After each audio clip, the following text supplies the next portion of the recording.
"Don't shoot, please. He's just a boy," was all Robert Williams could shout from the porch, his voice cracking as the blinding lights of armored vehicles lit up his front yard. Inside, his 18-year-old son Elijah stood frozen, a graduation cap still resting on the kitchen table, his fingers wrapped tightly around a mug of coffee. The harsh beam of a flashlight hit him square in the chest, just as the heavy stomp of boots echoed in the hallway.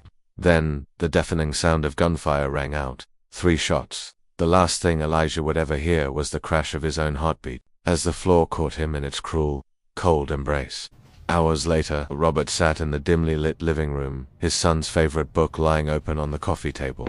The news echoed from the television. A tragic case of mistaken address. No charges will be filed. His breath hitched, his hands shaking with the weight of helpless rage as the reporter's voice droned on, but Robert's world had shattered. Tears streaked down his face as he gripped the phone tighter, his mind seething. They think they'll go home to their families tonight, he thought bitterly. They don't know that tonight, he would make sure they didn't. The house was deathly still, an eerie silence hanging in the air like the weight of an unspoken truth. Robert Williams sat alone in the living room, the dull flicker of the TV casting, strange shadows on his face. The news had long since moved on to other stories, but the words "no charges will be filed" still echoed in his mind.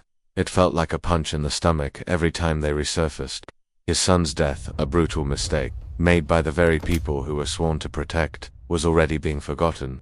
The world was moving on, but for Robert, time had stopped. He stood, his knees shaking as he made his way to Elijah's room. The walls felt colder now, the emptiness in the air palpable.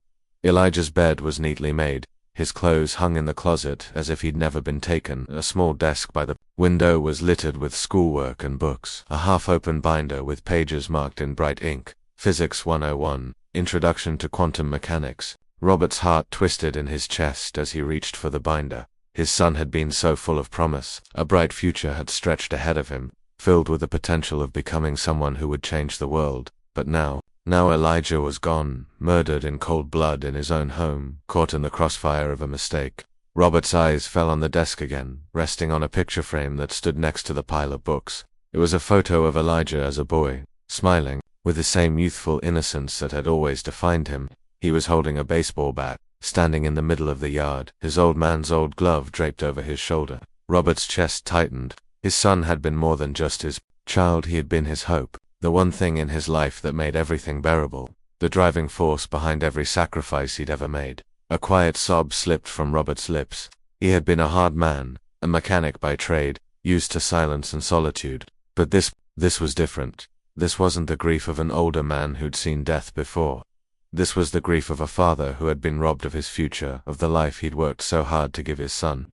The grief was raw and overwhelming, an aching emptiness that consumed him whole. He sank into the chair by the window, his eyes never leaving the photograph. Elijah had always dreamed big.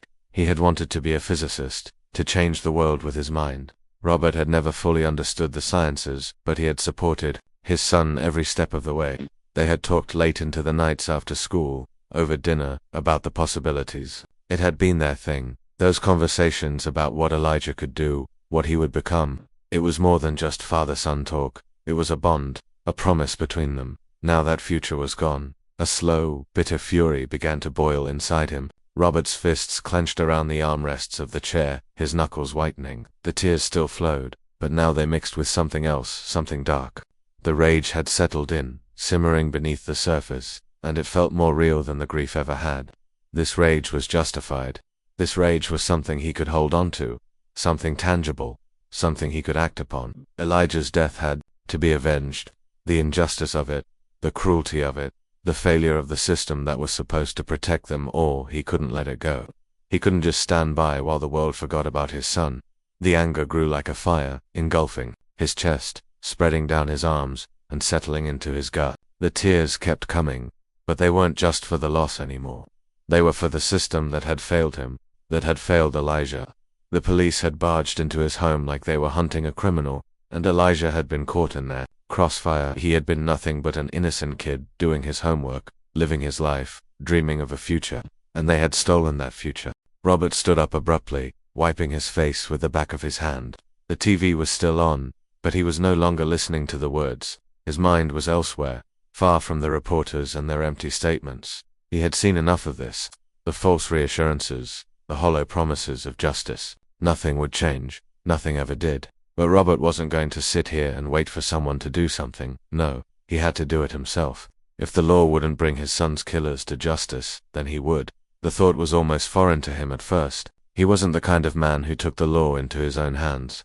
He had always believed in the system, trusted that there was order, that things would eventually be made right. But that belief had shattered the moment he saw his son lying in a pool of blood, a senseless victim of a system that was more concerned with its own protection than with the lives of the people it was meant to serve. Robert walked over to the window and looked out at the neighborhood. It looked so normal, so peaceful. It was the same street he had lived on for years, the same houses, the same faces. But now it felt different. It felt dangerous, like the world was closing in on him, like there was no place left for him to hide from the truth. The only way forward was to strike back, to hunt down those responsible for taking Elijah from him. His thoughts shifted. His mind raced with possibilities, with plans. He had always been resourceful, always been a man of action. He wasn't some naive victim of circumstance. He had survived his entire life on his own terms, working with his hands, fixing things, building things. The anger that burned within him now would fuel his resolve. It wasn't just rage, it was precision. It was strategy. He would become a ghost. He would disappear into the shadows, moving silently, like the very man who had killed his son. He had the skills, he had the knowledge, it was time to use them. He could track them down one by one. The officers who had killed Elijah, he would find them, isolate them, make them understand what it meant to take a life without consequence. He would make them pay for what they had done. The plan formed slowly in his mind, methodically, like a blueprint coming together. He had to be careful, he had to be smarter than they were. This wasn't just about vengeance, it was about sending a message. The message would be clear. No one could take from him and walk away unscathed. Robert went to the basement, where the tools and equipment were stored, his eyes scanning the shelves. He reached for a toolbox, the familiar weight of it grounding him in the moment. As he opened the lid, the clink of metal greeted him, a sound he knew well. Each tool had its purpose, and each piece he selected now would serve a single purpose. He moved with the precision of a man who knew what he was doing. He didn't need to plan every detail. He had already thought it all through. But he needed time to prepare, time to understand his surroundings, to know where to strike, and when. It was a game of patience now, and Robert was ready to play. His grief was still there, but it had changed. It had been transformed into something else, entirely a resolve that would carry him through what was to come. He didn't know exactly how this would end, but he knew one thing. He wasn't going to stop until he had made them all pay. The sound of the hammer tapping against steel was the last thing he heard before the world fell silent again. The anger in him had been replaced with a calm focus, the grief now something he could control, something that would drive him forward. There was no turning back now. The days after Elijah's death bled into one another, marked only by the heavy ticking of the clock on the wall and the hum of the refrigerator in the kitchen. Robert's life had become a series of mechanical movements: waking up, drinking coffee, sitting in the same chair by the window, staring out at a world that felt increasingly foreign.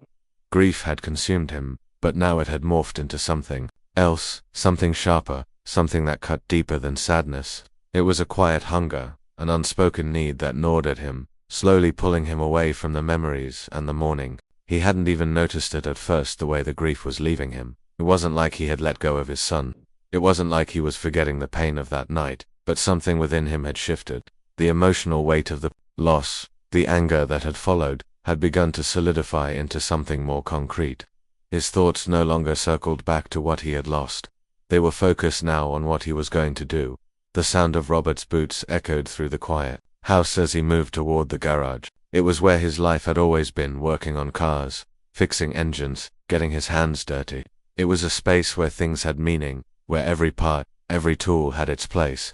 Now, it was becoming something more, something ominous, something that was starting to feel like a war room. His hands, once familiar with oil and grease, now pulled out blueprints from the shelf, a stack of old schematics, some from his time in the military, others from his past jobs. His mind raced back to a time when he'd been trained, a time when precision was a way of life. Robert had been a mechanic for most of his life, but long before the engine of a car had been his focus, he'd been a soldier.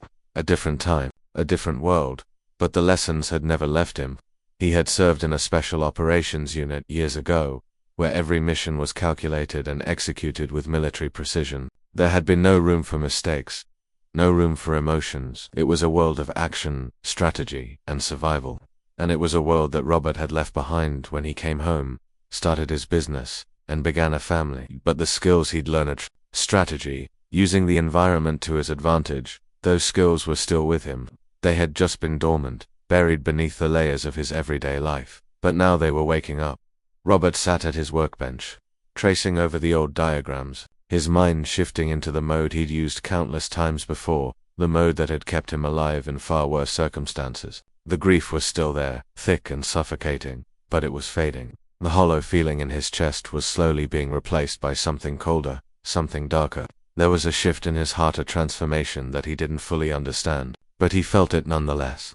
The need for vengeance, for justice, had consumed him. His son was dead, and there was no justice in the system. The police had killed him, and no one was going to pay for it. But Robert was different. He would make sure of that. The idea of a vigilante justice was not something he had ever considered. He had always been a man of quiet strength, a man who believed in doing what was right, following the law. But the law had failed him, the system had failed him, and now he was going to make it right. The precision of his mind, honed in the military, worked to his advantage. Now, he didn't need to act rashly. He didn't need to be reckless. He needed to be patient. He needed to strike when it was right, when they least expected it. He stood up, gathering the tools he needed, a map of the city, a notebook filled with scribbled details about the officers involved in the raid, the locations of their homes, their schedules. He had already started putting the pieces together. He knew where they lived, where they worked, when they would be vulnerable. He had a plan now, and it wasn't just a plan for revenge. It was a plan to send a message to the officers who thought they could get away with murder, a message to the system that had allowed this to happen. The next few days were spent in silence. Robert didn't speak much to anyone. He didn't leave the house, didn't see the few friends who still checked on him. He was alone with his thoughts, alone with his plans. His mind worked tirelessly, calculating every move, every risk. He knew he couldn't just go in blindly. He had to be methodical. He had to make them feel the weight of their actions, one by one. Robert's transformation was not just about revenge, it was about taking control. For so long he had felt powerless. His son had been taken from him in an instant, and there had been nothing he could do to stop it. But now, he was the one in control. The thought of it gave him a sense of power, a sense of purpose that he hadn't felt in months. He wasn't just reacting to his son's death, he was making sure it wouldn't go unanswered. He was becoming something else, a figure of vengeance, but not just a victim anymore. He had the ability to act, to make things right, to bring those responsible to justice.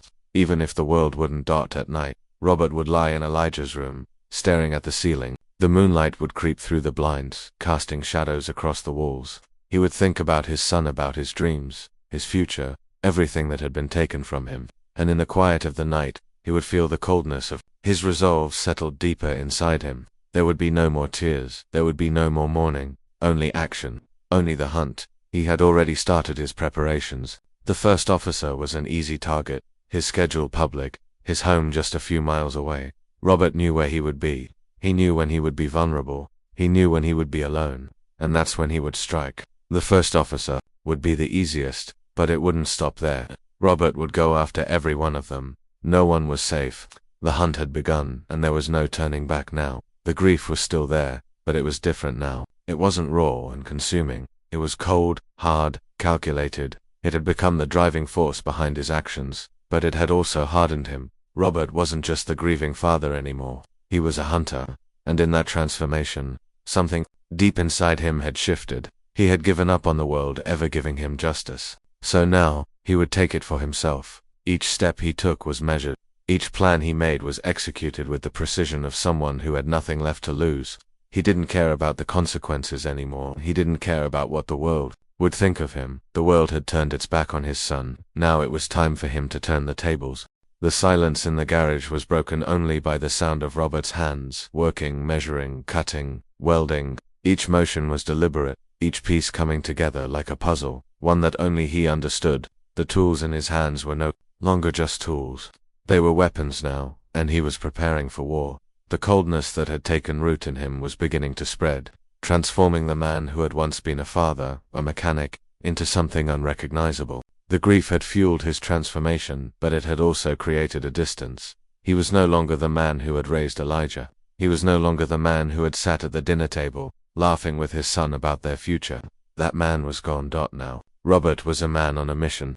A man who had been broken and remade into something new. And nothing was going to stop him from seeing this through. His son's death would not be forgotten. And the world would know, without a doubt, that justice had come. It might not be the justice they were expecting, but it would be justice nonetheless. Robert was no longer a victim of grief.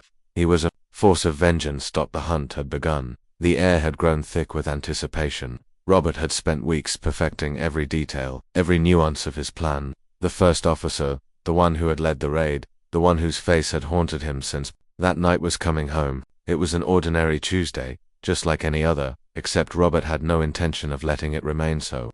Tonight, there would be no ordinary happenings. His truck sat parked a few blocks away from the officer's neighborhood, its engine off, just like the truck he had used when he was still a soldier, silent, patient, waiting. Robert watched the house through the rearview mirror.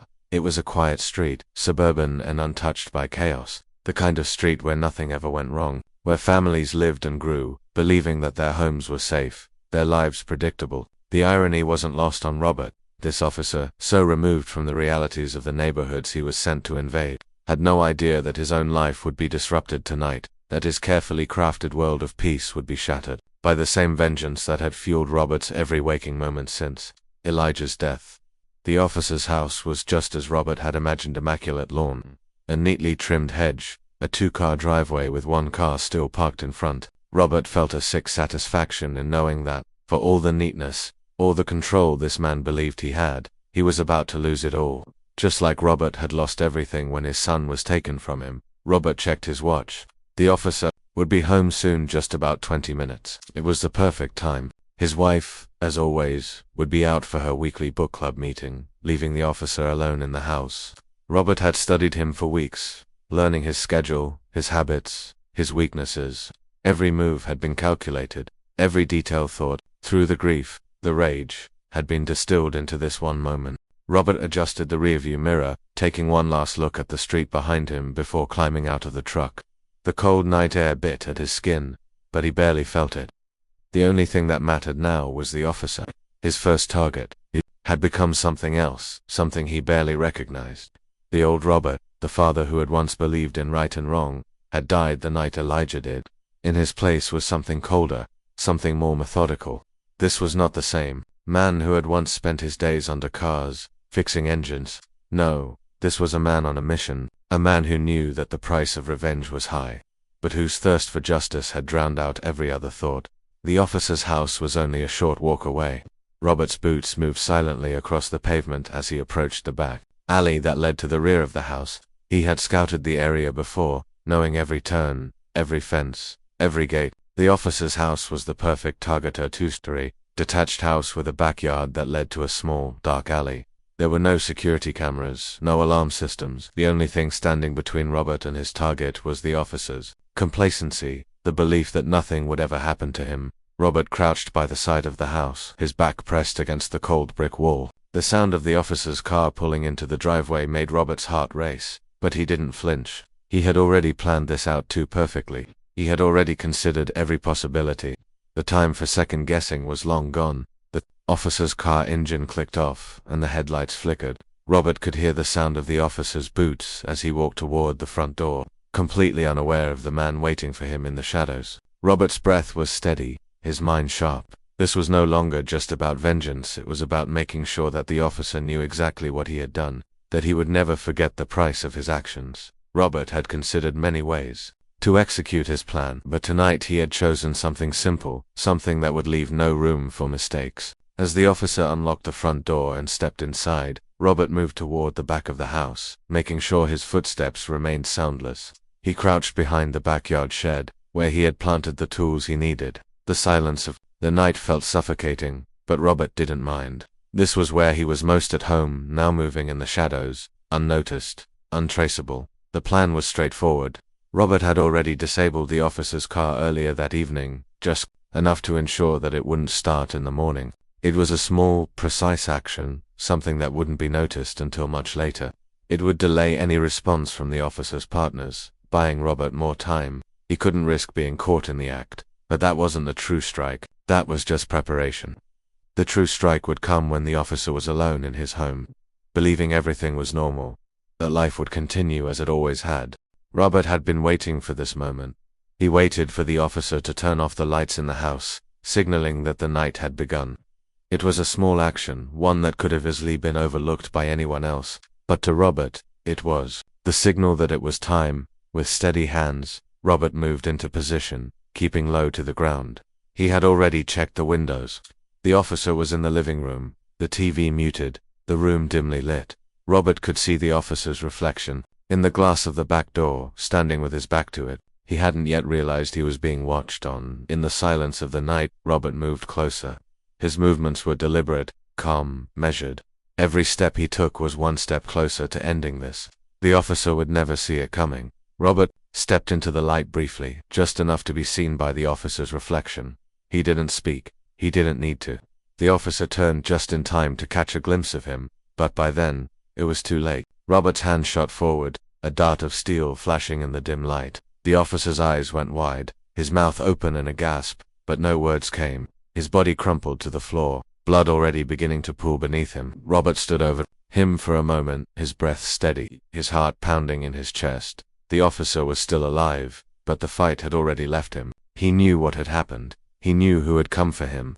Robert's eyes narrowed as he leaned in close. The officer's lips trembled, but no words escaped. He was too far gone. Robert stepped back and walked out of the house as silently as he had come in. He could hear the officer's final breaths echoing in his mind, but he didn't flinch. The deed was done. The first step in his revenge had been executed with perfect precision, but Robert didn't linger. There was no satisfaction in it, no joy. There was just the quiet certainty that this was only the beginning. The officer, now gasping for life in the silence of his own living room, had felt the weight of Robert's actions, but it wouldn't stop there. Robert knew there were more to come, more officers who had failed him, who had taken from him, and each would pay in kind. The first strike had been made. The message was clear. Robert moved quickly, returning to his truck, disappearing into the night, his face hard with determination. His mission was far from over. The first of the many who would pay for Elijah's death had fallen, but Robert knew that as each piece of his plan unfolded, the cost would rise. The price of vengeance was high, but he was willing to pay it. And as he drove into the night, the weight of the world didn't feel so heavy anymore. He had a purpose now, a purpose that had become his only truth. The city had become a different place for Robert. It was as if the very streets, the very air around him knew what he had become, a shadow among shadows, an observer moving unseen through the familiar neighborhoods, slipping past houses, through alleyways, watching, waiting.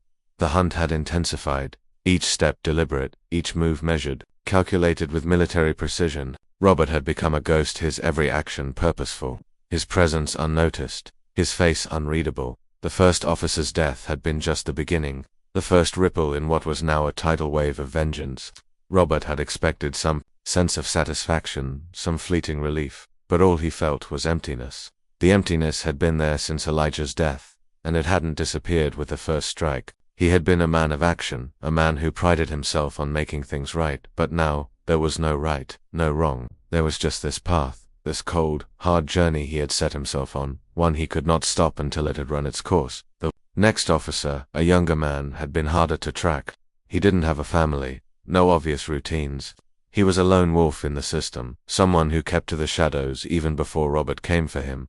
But Robert had been patient. He'd spent 2 weeks watching, gathering information, learning the officer's habits. The man lived in a small apartment in a part of town that Robert didn't often visit, a gritty, industrial neighborhood, where the hum of machinery and the clattering of metal could almost drown out the sound of your thoughts. Robert knew the officer would be at the local bar that night. It wasn't a long walk from his apartment, just a few blocks down the street. Robert moved through the crowd like a shadow, unnoticed by the other patrons, blending in with the late-night drifters and drinkers. The bar was dim, filled with the smell of stale beer and cigarette smoke. He watched the officer from across the room, the young man leaning against the bar, laughing too loudly at a joke, his eyes dull with alcohol. For a moment, Robert hesitated. The officer didn't look like the man who had stormed his house, who had murdered his son, but Robert knew better than to let his emotions cloud his judgment. He had trained himself to be ruthless, and he would be. He had to be.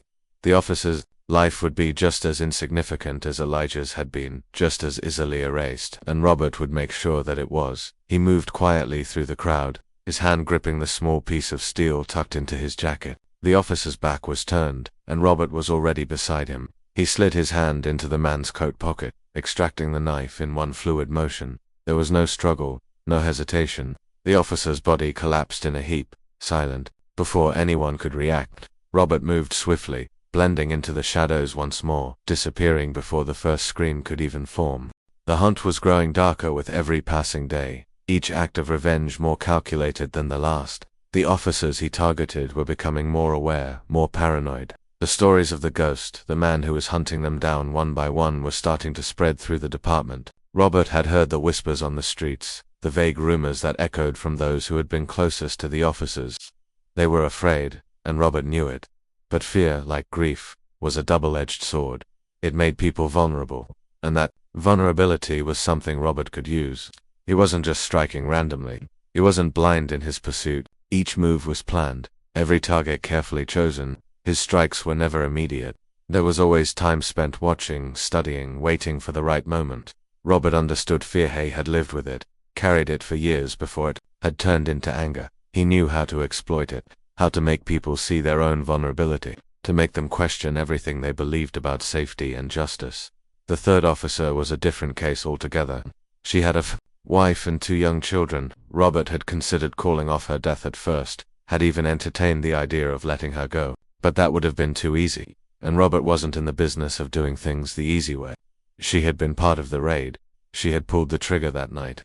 She had taken his son's life, and for that, she would pay. Robert tracked her 4 days, learning about her life, her family, the people she loved. He watched as she dropped her kids off at daycare in the morning, as she kissed her wife goodbye at the door, as she came home late at night, tired, unaware of the fate waiting for her. Robert knew he would have to be careful. She wasn't like the others. She wasn't just a target. She was a mother, a wife. And Robert wasn't just hunting a police officer now. He was hunting a person, a woman with a family, with her own life. But that only made the hunt more satisfying. It made it more personal. The moment she walked into her house after a long day, Robert was there, standing in the darkened kitchen. The knife was in his hand, and his heart was beating so loudly in his chest that he could hear nothing else. She froze, her eyes going wide with recognition, fear rushing through her veins. But Robert didn't hesitate. There was no room for hesitation, no space for doubt. He knew why he was here, and she knew, too. The woman's screams were cut short by the blade, just like the others. But it wasn't the death that hit Robert hardest. It was the aftermath of moments that followed. The quiet as he slipped away into the darkness, the silence that settled over the house, the weight of what he had just done. Every strike, every act of vengeance, was leaving a mark on him, and the toll was starting to show. His hands trembled. After each kill, the silence that followed them was deafening. But Robert didn't stop. He couldn't. He was too far gone now. He had already made his decision, already crossed the line. There was no going back, not anymore.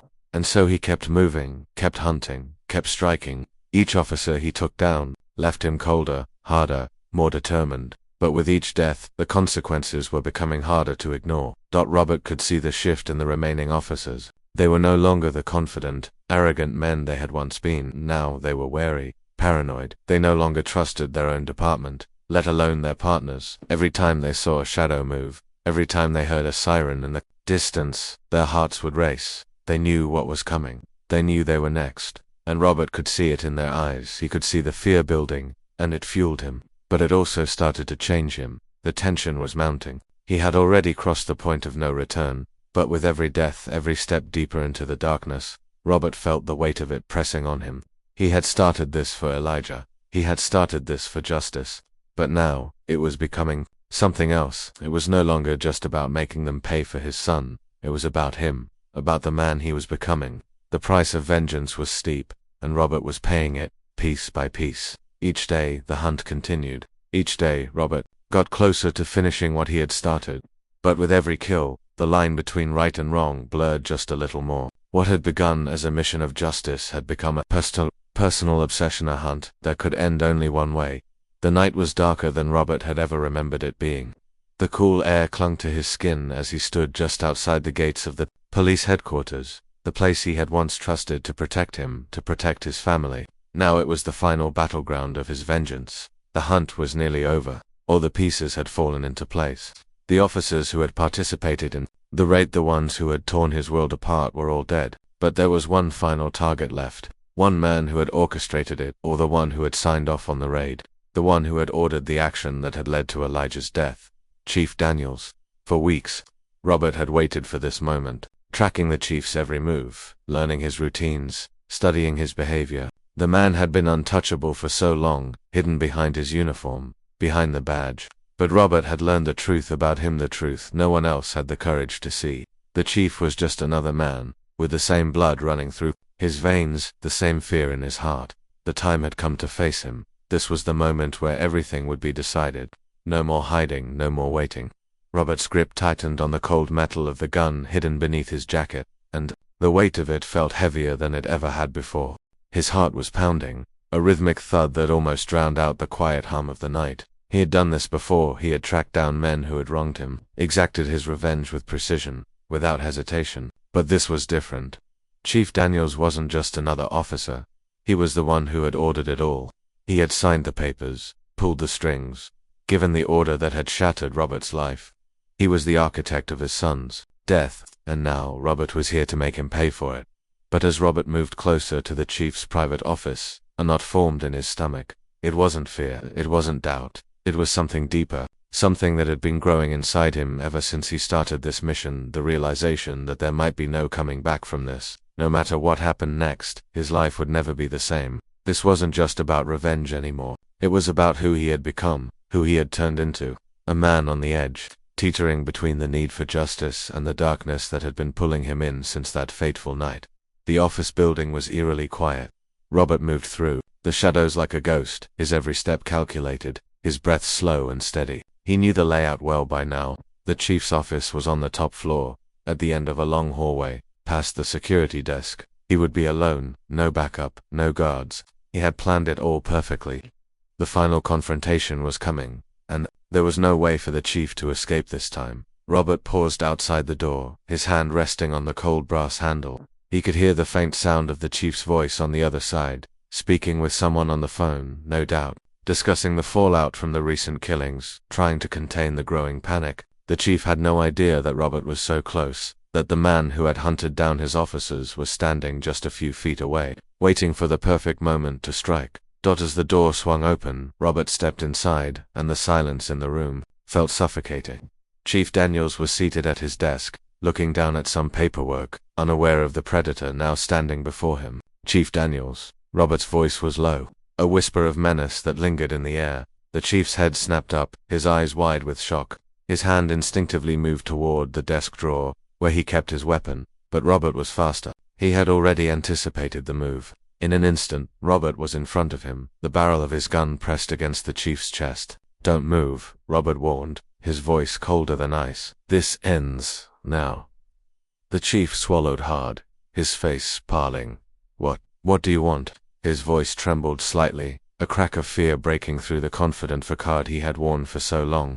Robert stared at him, his finger tightening on the trigger. For a moment, he thought about just ending it, about making this the final act in a string of violence that had defined his life for weeks. But then he remembered Elijah, the look in his son's eyes before he had been taken from him. He remembered the dreams his son had, the future he had been denied. And in that moment, Robert realized that this wasn't just about killing a man, it was about making him understand the cost of what he had done. "Do you know what it feels like to lose everything?" Robert's voice was steady now, calm even as the rage burned inside him. "To watch your son, your flesh and blood, murdered, in front of you because of a mistake, because you thought your badge made you untouchable." He took a step forward, pressing the barrel of the gun harder into the chief's chest. "You don't get to walk away from this.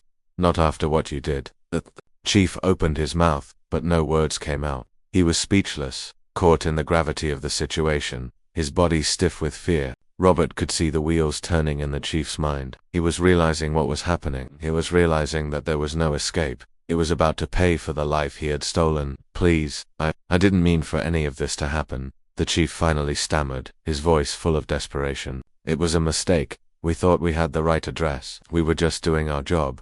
You have to understand.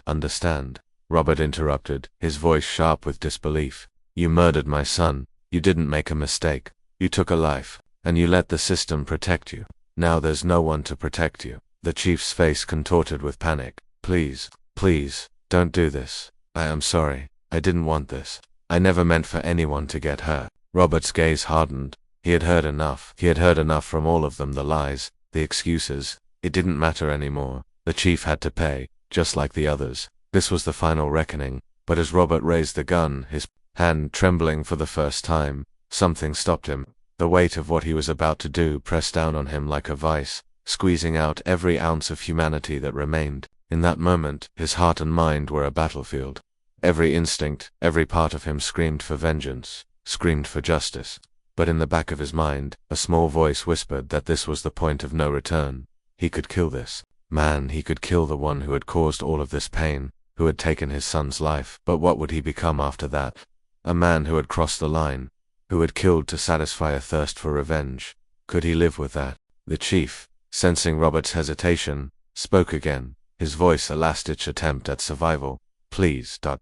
You don't want to be like me. You don't want to become what I've become. Let it go. Let me go. For a long moment, Robert didn't answer. His heart hammered in his chest as he stared at the chief. The man was begging for his life. He had been a part of the system that had failed Robert, but was Robert any better? Could he really take another life and walk away unscathed?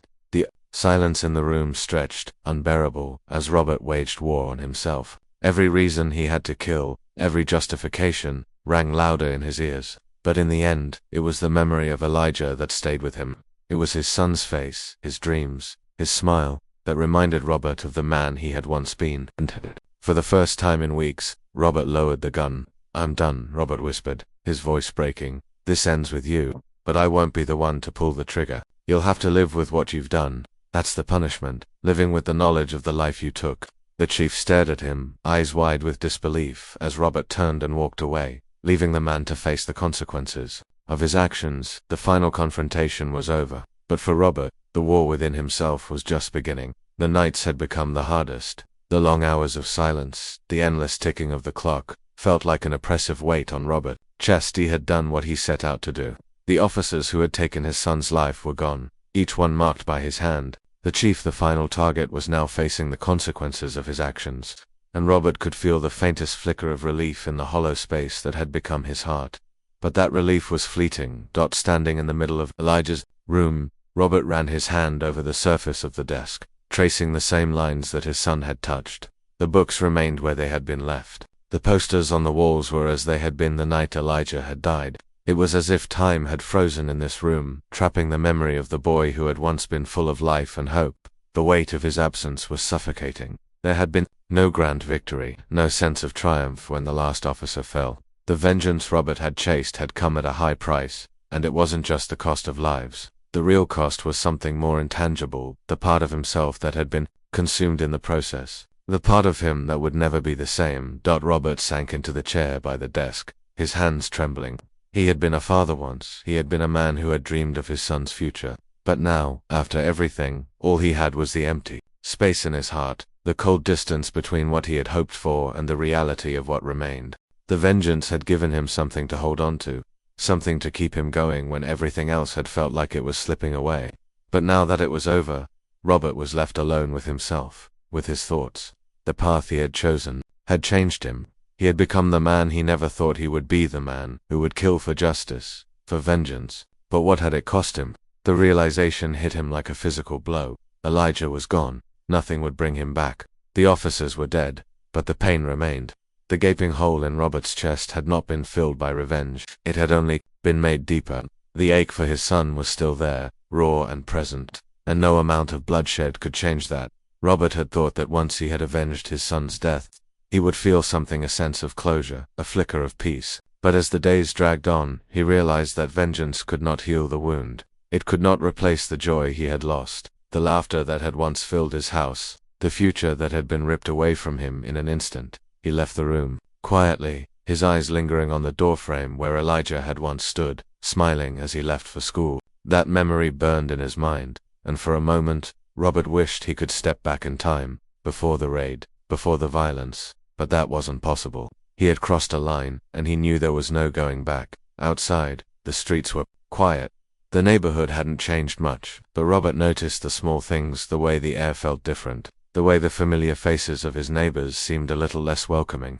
The fear that had taken root in his community was still there. The whispers about the ghost who had hunted down the officers, the talk about the vigilante justice that had struck down those who had wronged Robert, they had all changed the tone of the street. What had been a place of comfort, of home, now felt colder, distant. Robert had always been a man who worked with his hands, who kept to himself. He had never wanted to be a hero or a symbol, but in his quest for justice, he had become something else, a figure of fear. The people around him no longer saw him as just a father who had lost his son. They saw him as the man who had killed. They saw him as the instrument of violence, not justice. As he walked past his neighbor's house, Mrs. Jennings, an older woman who had lived across the street for years, stepped out onto her porch. She looked at Robert with a mixture of sympathy and something else, something he couldn't place. For a moment, their eyes met, and Robert felt a surge of guilt. "How are you holding up, Robert?" she asked softly, her voice trembling as she spoke. He didn't know how to answer. How could he? He wasn't the man he used to be. He was a stranger to himself now, someone who had been broken and remade into something he couldn't even recognize. "I'm getting by," he replied, his voice distant. She nodded, her gaze dropping to the ground before she looked back up at him. "I know how hard this has been for you, and I know you've been through a lot, but sometimes, Robert, revenge doesn't fill the empty spaces." Her words hit him like a thunderclap, and for the first time in weeks, he felt the weight of what he had done pressing on him. Mrs. Jennings had no way of knowing the full extent of his actions, but she could see the brokenness in him. The emptiness that had been there before, after Elijah died, was still there, and no amount of killing would ever fill it. Robert walked away without saying anything else. He didn't know what to say. What could he say? The man he had become had been forged in the fires of rage and loss, and now he was left with nothing but the remnants of a path he couldn't unwalk. As the days passed, Robert's world grew quieter. The phone didn't ring anymore. The neighbors no longer stopped to chat. The community, once so tight-knit, had retreated into its own fear, and Robert, for the first time, understood why. They weren't afraid of him. They were afraid of what he had done, afraid of the darkness he had unleashed into the world. At night, Robert would sit in the same chair by the window, staring out into the street. The quiet felt louder now, the emptiness sharper. His thoughts would wander back to Elijah, his laugh, his dreams, his life. Those memories were all that remained now, and Robert clung to them like a lifeline, knowing that no matter how much he tried to make things right, his son would never come back. The injustice had been avenged, but it hadn't brought peace. It hadn't healed the wound, and so Robert remained a prisoner of his own grief, a man who had lost everything: his son, his innocence, and his place in a world that no longer made sense. The streetlights flickered outside his window, casting long shadows across the room. Robert felt the weight of the silence settling in around him, and he knew that the only thing that remained was the memory of what he had lost. In the quiet, Robert understood the truth. Revenge had given him nothing but a broken soul, and no matter how much he had tried to fill the emptiness, it would always be there, lingering, a reminder that vengeance could never replace what was truly lost. It was too late for him to change, too late to go back to the man he had once been, but the community, the world, could still heal. They could move on. He couldn't. The cost of vengeance had been far higher than he had ever imagined, and now Robert was left to face the consequences. The only thing that was certain was that nothing could ever bring Elijah back. The house was empty now. The air, once thick with the hum of life, was still. Robert stood in the doorway, his eyes lingering on the hollow space where his son's presence had once been. The room was as he had left it, a shrine to a life lost, a memory too painful to touch. Elijah's favorite book sat untouched on the desk, his old basketball jersey draped over the back of the chair, the same chair where he had sat, laughing, dreaming, full of life. Now, it was a room that spoke only of absence. Robert's hands hung loosely at his sides, the weight of his actions settling on him like a heavy cloak. The vengeance he had pursued with such determination, such cold precision, had led him here to this moment, to a man who had crossed a line that could never be uncrossed. He had killed for justice, but in the end, the justice he had sought had brought him nothing but emptiness. The officers were gone. Chief Daniels was gone. They had all paid for what they had done, but it had come at a cost Robert hadn't fully understood until now. The world outside had moved on, as it always did, and Robert had been left behind. His son was still gone. No amount of bloodshed could change that. No matter how much vengeance he had taken, no matter how many lives he had ended, Elijah was never coming back. His hands, once steady, now shook, as he reached for the framed photo on Elijah's desk. It was the last one he had of them together, Elijah, 10 years old, beaming with that crooked smile Robert remembered so well. It was a simple photo, a snapshot of a moment long past, but it was the one thing in this world that still felt real, still felt like it mattered. But now, even that felt like a ghost, fading with the years. Slipping further and further from his grasp, Robert sat down on the edge of the bed, his legs too heavy to carry him any longer. The gun was still in his coat pocket, its weight a constant reminder of the things he had done. He had spent so much time focusing on the target, on the plan, on the strike, that he had never stopped to consider what came after. What came when it was all over? What came when the last officer had fallen, when the last breath had been taken, and when the silence of revenge settled in? There was no sense of relief, no sense of victory. He had thought that maybe, just maybe, seeing them dead would bring him peace, but peace had never been part of this journey. Peace was something he had given up the moment Elijah was taken from him, and now, after everything, all Robert had was this overwhelming weight of sorrow, guilt, and loss. It clung to him like a shadow, and no amount of retribution had been enough to chase it away. The silence of the house was deafening. It felt like the walls were closing in on him, the emptiness consuming him whole. His mind drifted back to the night of the raid, to the chaos, to the sound of the door breaking open, to the gunfire, to the moment when everything changed. He had lost his son that night, but he had also lost himself. The man who had once been a father, a protector, a provider, he was gone. In his place was someone unrecognizable, a figure whose hands were stained with blood, whose heart was heavy with a price that had been too high to pay. The door creaked open behind him, and Robert's gaze flickered briefly to the figure standing in the hallway. His eyes, weary and empty, met the sympathetic glance of his neighbor, Mrs. Jennings, who had come to check on him one last time. She had heard the rumors, seen the changes in the neighborhood, but even she, who had known him for years, couldn't understand the depth of what he had done. "Robert," she said softly, her voice tentative, unsure of how to approach him now. I don't know what you've been through, but I hope you find some peace." Her words hung in the air, but they didn't reach him. Robert didn't respond. There was nothing left to say. Nothing she could offer him would fill the void that had been carved out of his soul. There was no redemption in revenge, no solace in the blood he had spilled. It had all been for nothing. And he had known that, deep down, all along.